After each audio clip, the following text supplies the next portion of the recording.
کسی ذہن میں کوئی بات ہو.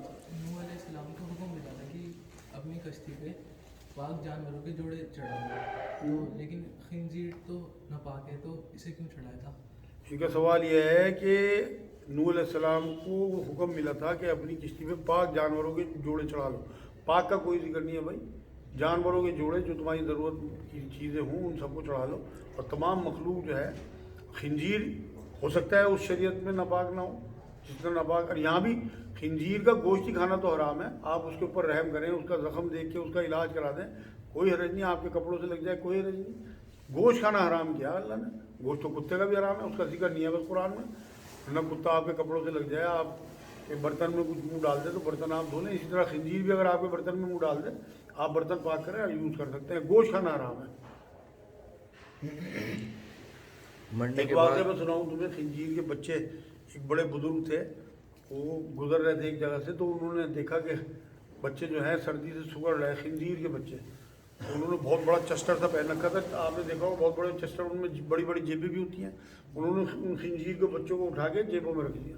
انہیں گرمی محسوس ہوئی، ان کی زندگی بچ گئی. تو وہ چلے جا رہے تھے، جا کے آگے دیکھا تو ایک جگہ کھانا کھلایا جا رہا تھا، پنڈال سے لگا ہوا تھا. تو وہ بیٹھ گئے اپنا کھانا کھانے. وہاں فقیر آدمی تھے، انہوں نے اپنے دونوں بچے سور کے نکال کے برابر میں رکھ لیا، انہیں بھی کھانا کھلانے لگے اپنے ساتھ ساتھ. تو وہاں جو لوگ تھے وہ تو تلواریں اور ڈنڈے لے کے آ گئے کہ یہ کیا کر رہے ہیں. تو جب وہ ان کے قریب آئے انہیں مارنے، تو انہوں نے بھائی رک جاؤ، پہلے اسے مارو جو ان کی پوری فوج کو کھلا رہا. بھائی اللہ تو پوری ان کی فوج کو کھلا رہا نا، پہلے اس پہ ڈنڈے دکھاؤ اسے. میں نے تو صرف 2 ہی کو پالا ہے.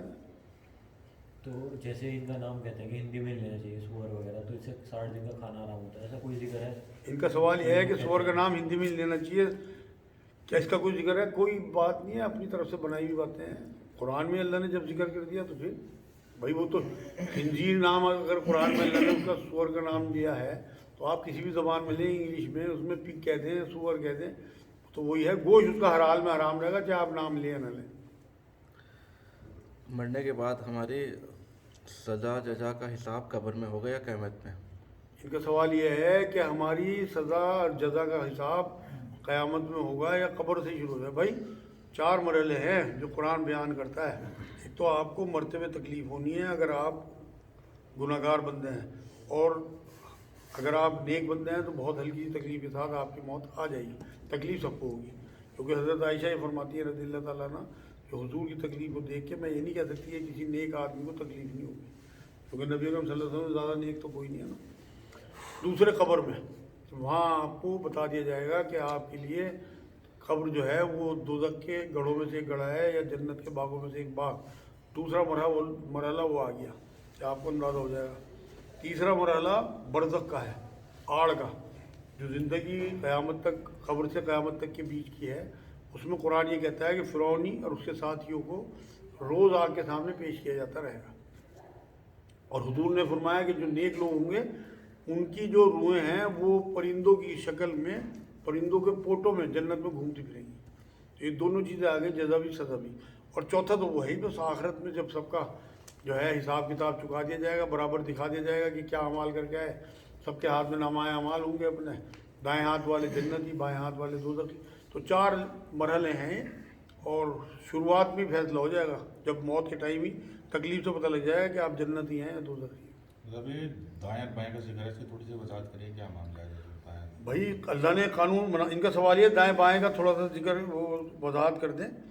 اس میں یہ ہے معاملہ کہ جو نامہ اعمال والے لوگ ہیں نا، دائیں ہاتھ والے، یہ علامت ہے جن کے ہاتھ میں نامہ اعمال دائیں ہاتھ میں ہوگا وہ جنتی لوگ ہیں. مطلب سمبل اس بات کا کہ جنتی ہے.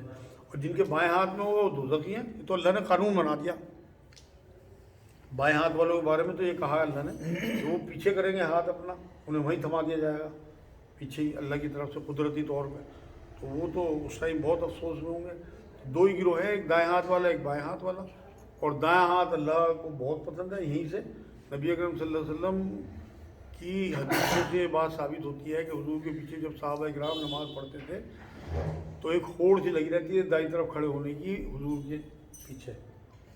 میں نے خود یہ حدیث پڑھی. میں تو کوشش یہ کرتا ہوں، لیکن جماعت خراب نہیں کرنی ہم نے. کبھی چانس نامی ملے تو بائیں ہاتھ پہ کھڑے ہو جائیں اور جماعت تو پوری کرنی ہوتی ہے، لیکن حضور اکرم صلی اللہ علیہ وسلم کی جو صحابہ تھے وہ کوشش کرتے ہیں دائیں طرف کھڑے ہونے کی، تو دائیں ہاتھ والوں کی جو فضیلت ہے وہ یہیں سے شروع ہو گئی دنیا سے۔ یہ کلام پاک جب پڑھا جاتا ہے تو بسم اللہ ہر آیت سورت سے پہلے کہنی چاہیے، خاص طور سے تراویح کے اندر جب پڑھا جاتا ہے؟ ان کا سوال یہ ہے تراویح میں یا ویسے قرآن ہم پڑھیں تو کیا ہر بار بسم اللہ پڑھیں؟ بالکل بھائی، ہر سورت کے ساتھ بسم اللہ شریف اتری ہے، ایک سورت کے ساتھ نہیں اتری تو وہ لکھی ہوئی نہیں ہے قرآن میں، سورت توبہ کے ساتھ، تو اس لیے یہ بات ثابت ہو گئی کہ ہر سورت کے ساتھ حافظوں کو بسم اللہ پڑھنی چاہیے تراویح میں بھی۔ پڑھی نہیں جاتی عام طور سے۔ نہ پڑھیں وہ تو گناہ کر رہے ہیں، غلطی کر رہے ہیں، ادھورا کر رہے ہیں کام، ورنہ جب اللہ نے اتار دی تو ہماری ضرورت کیا کہ ہم اسے اپنی طرف سے کچھ چینج کر دیں۔ آپ پڑھا کریں ضرور، جب بھی الحمد پڑھیں، جب بھی سورت بسم اللہ پڑھیں، اور کوئی سورت ملائیں جب بھی آپ اپنی نمازوں میں بسم اللہ ضرور پڑھیں۔ 14-15 سجدوں کا معاملہ ان کا سوال یہ 14-15 سجدوں کا جو معاملہ ہے تلاوت کا وہ کیا ہے؟ سنت ہے بھائی، نبی اکرم صلی اللہ علیہ وسلم نے ایک بار نماز پڑھائی، سجدہ تلاوت کیا، تلاوت والا سجدہ آیا تو سجدہ تلاوت کیا، ایک بار اور پڑھائی نماز تو سجدہ تلاوت آیا تو نہیں کیا، تو یہ سنت ہے، واجب نہیں ہے آپ کے اوپر کہ آپ ضروری کرو اسے، تو اس لیے جو کرتے ہیں بہت اچھا ہے، ایک سجدہ مل رہا، سجدے کے بارے میں قرآن یہ کہتا ہے سجدہ کر اللہ کے قریب ہو جا، تو آپ کو ایک سجدہ مل رہا تو کرنا چاہیے، نبی اکرم صلی اللہ علیہ وسلم نے نہیں کیا تو کبھی کبھی چھوڑ بھی دیا کرو۔ جی رفع الدین کا یہ کیا معاملہ ہے؟ رفع الدین ہمیں کرنا چاہیے یا نہیں کرنا ان چاہیے؟ کا سوال یہ رفع دین کا کیا معاملہ ہے، ہمیں کرنا چاہیے نہیں کرنا چاہیے؟ نبی اکرم صلی اللہ علیہ وسلم کی بڑی سنت ہے بھائی، جو امام مالک صاحب ہیں نا، سب سے جو قریبی امام ہیں نبی اکرم صلی اللہ علیہ وسلم کی لائف کو بہت قریب سے دیکھنے والے اور سمجھنے والے سننے والے، وہ رفع دین کے حق میں ہی فتوے دیتے ہیں، اور نبی اکرم صلی اللہ علیہ وسلم کی زیادہ حدیثیں جو ہیں وہ رفع دین والی ہیں، کرنے والی، تو اس لیے کرنی چاہیے۔ اگر جیسے جس خطے میں ہم رہ رہے ہیں یہاں آپ رفع دین نہیں کر پاتے مسجدوں میں، تو آپ کم سے کم گھر کی اپنی سنت اور نفل میں شروع کرتے ہیں فوراً، کیونکہ نبی کی بڑی سنت ہے، اور نبی کی جس سنت کو جو زندہ کرے گا وہ انشاءاللہ تعالیٰ تاج بنایا جائے گا جنت میں۔ تو ہم فرض نماز میں جیسے امام صاحب پڑھا رہے ہیں تو رفع الدین کر سکتے ہیں اس میں؟ بالکل، میں تو کرتا ہوں بھائی، میں تو نہیں کبھی چھوڑتا، کوئی کچھ ہی کہے، ہمیں تو حساب حضور کو دینا، ہمیں انہیں بندوں کو تھوڑی حساب دینا، تو بالکل کیا کریں۔ تو رفع الدین ہم یہ یہاں تک لائیں یا پھر ایسے بھی مطلب؟ ان کا سوال یہ ہے رفع دین کا طریقہ کیا ہے؟ اصل میں طریقہ سمجھ لو، میں شاید پہلے بتا چکا ہے یہاں پہ، رفع دین کا طریقہ جو ہے، رفع دین 4 ہوتے ہیں، جی ایک تو سب کرتے ہیں جو آپ نے پہلی بار میں نیت باندھی جب آپ نے رفع دین کیا، اس کے بعد جو دوسرا رفع دین ہے وہ ہر رکعت کے ساتھ ہے کہ جب آپ جو ہے وہ رکوع میں گئے تب آپ نے رفع دین کر کے آپ رکوع میں گئے، اس کے بعد اٹھتے ہوئے آپ نے رفع دین کرنا ہے، 2 رفع دین یہ ہو گئے۔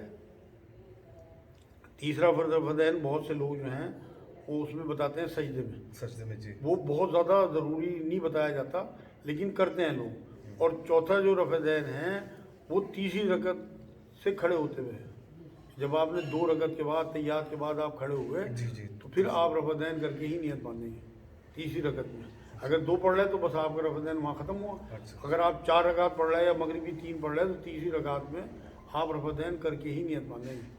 اور رفع دین کے دونوں معاملے ہیں، ایک تو کندھوں تک ہاتھ اٹھانا اور ایک کان تک ہاتھ اٹھانا، جو بھی آپ کو آسان لگے وہ آپ یوز کریں لیکن کریں ضرور۔ جی میرا ایک سوال اور تھا، ہاں جیسے کہ مطلب نماز امام صاحب پڑھاتے ہیں تو کان تک ہی آتے ہیں، ہاں مگر میں نے بہت ساری ویڈیوز میں دیکھا ہے سعودی میں وہ بالکل ایسے کرتے ہیں، بالکل یہ ایسے، تو وہ کس طریقے سے؟ یہی تو میں نے بتایا آپ کو کہ رفع دین کے 2 طریقے ہیں، جی ایک تو نبی اکرم صلی اللہ علیہ وسلم دونوں سنت ہے، کندھے تک ہاتھ اٹھانا اور کانوں تک ہاتھ لگانا، تو یہ جو آپ کندھوں تک دیکھ رہے ہیں نا نیت باندھتے ہوئے بھی، نیت باندھتے ہوئے، ہاں تو وہ رفع دین ہی تو ہے میرے بھائی، جو نیت باندھتے ہوئے کرتے ہیں وہ حنفی، شافعی، مالکی اور یہ حنبلی سب کرتے ہیں، لیکن جو باقی کے رفع دین ہیں ان کے یہ جو ابو حنیفہ صاحب کے ماننے والے ہیں یہ قائل نہیں ہے باقی اور رفع دین کے، تو میں نے بتایا تو وہ رفع دین ہی ہے جو پہلا بھی آپ کر رہے ہیں، اس میں بھی آپ چاہے کندھوں تک چاہے کانوں تک دونوں سنت ہیں۔ اور جسے ہاتھ چھوڑ کے نماز پڑھتے ہیں وہ اس کا طریقہ کیا ہے؟ ان کا سوال یہ جو ہاتھ چھوڑ کے نماز پڑھتے ہیں اس کا طریقہ ہے وہ امام مالک کے ماننے والے پڑھتے ہیں، اور اس میں آپ بس آپ اللہ اکبر کہہ کے رفع دین کر کے آپ ہاتھ چھوڑ دیں گے بس، میں تو پڑھتا ہوں الحمدللہ گھر پہ، مسجدوں میں اس لیے نہیں پڑھتا کہ یہاں رفع دین کرنے والے تو ہیں اہل حدیث ہیں مگر ہاتھ چھوڑ کے پڑھنے والے نہیں ہیں، اہل حدیث بھی نہیں پڑھتے ہاتھ چھوڑ کے، کیونکہ امام مالک کا مسلک ہے وہ، تو ہم نے سب مسلکوں کو ماننا ہے، کسی ایک کے پیچھے لگنا ہی نہیں، تو آپ ہاتھ چھوڑ کے گھر پہ پڑھ دیا کرو۔ کیا حضرت علی کی پیدائش خانہ کعبہ میں ہوئی؟ ان کا سوال یہ ہے کہ حضرت علی کی پیدائش خانہ کعبے میں ہوئی. ہاں بھائی ایک روایت یہ ہے تو، مگر اس سے کیا فرق پڑتا ہے؟ اصل میں یہ سوال جو ہیں لوگ کرتے تو ہیں، اس سے ان کی ایمان میں کیا فرق پڑا؟ بھائی اگر امام حضرت علی رضی اللہ تعالیٰ عنہ امام اس میں کعبے میں ان کی ولادت ہوئی ہے تو یہ کعبے کو توقیر ملی، حضرت علی کی کوئی اس میں درجے نہیں بلند ہوئے. حضرت علی کی وجہ سے کعبے کو توقیر ملی، کیونکہ جب نبی اکرم صلی اللہ علیہ وسلم نے فرمایا سن لے اللہ کے گھر، ایک مومن کی عزت اور وقت تیرے سے زیادہ ہے، تو پھر وہ تو مومنوں کے سردار تھے. حدیث ہے، آپ نے سنی ہوگی شاید. کیا چاندی یا سونے کے دانت لگوا سکتے ہیں؟ ان کا سوال یہ ہے کہ چاندی اور سونے کے دانت لگوا سکتے ہیں؟ بھائی میرے حساب سے لگوا سکتے ہیں. اصل میں ایک صحابی کی ناک کٹ گئی تھی جہاد میں، تو انہوں نے چاندی کی ناک لگوا لی تھی، تو وہ کچھ دنوں کے بعد بند ہو گئی ناک، کیونکہ چاندی میں زنگ بھی لگ جاتا ہے. تو نبی اکرم صلی اللہ علیہ وسلم نے انہیں حکم دیا کہ تو سونے کی ناک لگوا لے، تو انہوں نے سونے کی ناک لگوائی. سونے میں کبھی زنگ نہیں لگتا، اسی لیے کرنسی جو ہے نا سونا ہی زیادہ جو سیو کرتے ہیں لوگ. تو انہوں نے چاندی کی ناک سونے کی ناک لگوا لی نبی اکرم صلی اللہ علیہ وسلم کے حکم پہ. تو اس سے استدلال کیا ہے علماء دین نے. کچھ اختلاف بھی ہے اس میں، حالانکہ سونا اور چاندی منع ہے مرد کو اسلام میں، مگر یہ جو ہے نا یہ ریئر کیس ہے، اسپیشل کیس ہے کہ اگر کسی کو اس طرح کا معاملہ ہو. اب تو وہ زمانہ نکل گیا، اب تو بہت ساری میٹل آ گئے. ناک وغیرہ کے لیے آپ پلاسٹک سرجری سے نئی ناک بنوا سکتے ہو، اور دانت کے لیے بہت سارے میٹل آ گئے. میرے کافی دانت نقلی ہیں، کوئی پہچان بھی نہیں سکتا. میرے خیال میں 10-12 دانت نقلی ہوں گے میرے، سب انہوں نے توڑ کے دوسرے لگا دیے. پتہ نہیں کون سا میٹل ہے ان کے پاس، نہ چاندی نہ سونا، کاسمیٹک والا ہے. ہاں جو بھی ہے. تو اب جب ہمارا زمانہ بدل گیا تو ہم جتنی احتیاط کر سکیں سونے چاندی سے، جب مرد کو حرام ہے. ایک سوال ہے کہ مرتد کی سزا قتل ہے، یہ قرآن سے ثابت ہے یا حدیث سے ثابت ہے؟ ان کا سوال یہ ہے مرتد کی سزا قتل ہے، یہ قرآن سے ثابت ہے حدیث سے ثابت ہے؟ حدیث سے ثابت ہے. بھائی نبی اکرم صلی اللہ علیہ وسلم نے وہ جو توریت کی سزا تھی مرتد کی اسے ہی جاری رکھا، قرآن میں نہیں آئی ہے. کلام پاک جب گھر پہ پڑھا جاتا ہے تو ایک آدمی پڑھ رہا ہے تو گھر کے اور بندے سنے اسے یا کام میں لگے رہیں جو بھی؟ ان کا سوال یہ ہے کلام پاک جب پڑھا جائے تو خاموش رہو اور غور سے سنو، یہ قرآن کی آیت ہے. تو خاموش رہیں جب قرآن گھر کا کوئی ایک آدمی پڑھے، یا کام میں لگے رہیں؟ کام میں لگے رہیں اپنے. اصل میں وہ جو حکم ہے نا وہ ایسی جیسے یہاں تراویح ہو رہی، یہاں پیچھے بیٹھے ہوئے لوگ باتیں کر رہے ہیں، وہ پکڑ میں آ جائیں گے اللہ کی. گھر میں کوئی قرآن پڑھ رہا، مسجد میں کوئی قرآن پڑھ رہا، باقی نماز پڑھ رہا ہے، انہیں احتیاط یہ کرنی چاہیے کہ وہ ہلکی آواز میں پڑھیں، دوسروں کو نہ پھنسائیں، گناہگار نہ کریں، یا مائک وغیرہ پہ قرآن نہ پڑھیں جیسے جلسوں وغیرہ میں پڑھ جاتے ہیں. تو کیونکہ وہ پڑھوانے والے اس طرح کے گناہگار ہو جائیں گے. گھر میں جو زور سے قرآن پڑھ رہا ہوگا نا وہ پھنس جائے گا اللہ کے آگے. اس نے کیوں نہیں احتیاط کری، انہوں نے ساروں کو کیوں اس میں لپیٹ لیا؟ تو وہ تو اپنے کام میں لگے رہیں گے. انہوں نے تو نہیں کہا بھائی تو قرآن پڑھ ہم سنیں گے. ہاں اگر کوئی کہے کہ بھائی تو تلاوت کر ہم بیٹھے سن رہے ہیں، جیسے نبی اکرم صلی اللہ علیہ وسلم کئی بار صحابت تک سے کہہ دیتے تھے بھائی قرآن سناؤ میں سنوں گا بیٹھ کے، تو وہ تو ایک توجہ کے ساتھ آپ کو سننا ہے، نہیں سنیں گے تو گناہگار ہوں گے. لیکن اگر کوئی ایسے اپنا قرآن پڑھ رہا مسجد میں یا کہیں تو اسے احتیاط کرنی چاہیے کہ ہلکی آواز میں پڑھے، اتنی آواز میں کہ اپنے کانوں تک آواز آئے، دوسرے ڈسٹرب نہ ہو سنتیں پڑھنے والے. نہیں جیسے کام کر رہے ہیں ہلکی آواز میں پڑھیں گھر پہ بھی، ہاں خاموشی سے گھر میں، ہاں بالکل، اوروں کی وجہ سے احتیاط تو سب کے لیے کرنی چاہیے نا. مان لو وہ بے پرواہی کر جائے، وہ ادھر گانے سن رہا کان میں لگائے، ادھر وہ قرآن پڑھ رہی کوئی عورت بیٹھی ہوئی، تو وہ تو پھنس گیا اس کے ہاں آگے. وہ کام چھوڑ کے تو قرآن سننے بیٹھنے تھا، اس کا اپنے ٹائمنگ ہے قرآن کے. موبائل میں لگا دیتے ہیں تلاوت اور پھر کام دکان پہ یا گھر پہ کام کر رہے ہیں. کوئی حرج نہیں، لیکن توجہ سے سنو اس ٹائم اگر آپ نے لگائی. مقصد سمجھو آپ، مقصد یہ ہے کہ اس کی ویلیو سمجھو، اس کا تقدس سمجھو. جس کام کو آپ کر رہے ہیں نا حسن کے ساتھ، احسان کیا ہے کہ اس طرح عبادت کر کے جیسے اللہ کو دیکھ رہا ہے، اور اگر ایسا نہ ہو تو اللہ تو تجھے دیکھ ہی رہا ہے. تو آپ وہ تلاوت لگا کے سمجھو کہ اللہ مجھے دیکھ رہا ہے کہ میں تلاوت سن رہی نہیں سن رہی. قبر پر کلمے والی چادر ڈالنا ٹھیک ہے؟ ان کا سوال یہ ہے قبر پہ کلمے والی چادر ڈالنا ٹھیک ہے؟ ہاں بھائی میں نے بھی دیکھی پڑھی ہوئی بہت، بالکل بدعت ہے اور میرے نزدیک تو ناجائز ہے. کیونکہ آپ تو قبر پہ چادر ڈالیے، رات میں سانپ، نیولے، بچھو، کیڑے مکوڑے، اوپر چیلے، کوے، یہ سارے کے سارے جو ہے بیٹ کریں گے، پیشاب کریں گے. بلیاں آ جاتی ہیں وہاں پہ، بکریاں گھومتی ہوئی دیکھی میں نے، کتے بھی گھس جاتے ہیں قبرستانوں میں بہت سے، جہاں زیادہ احتیاط نہیں ہوتی. خدا کے بھائی نے دیکھے ہوں گے کتے وہاں. تو وہ مطلب پھر وہ ان کے گندگی کا کس طرح سے وہ کرو گے؟ تو اس میں بچنا ہے ہمیں کہ اس طرح کی کلمے لکھے ہوئے جو ہے نا چادریں، وہ قبروں پہ نہیں ڈالنی.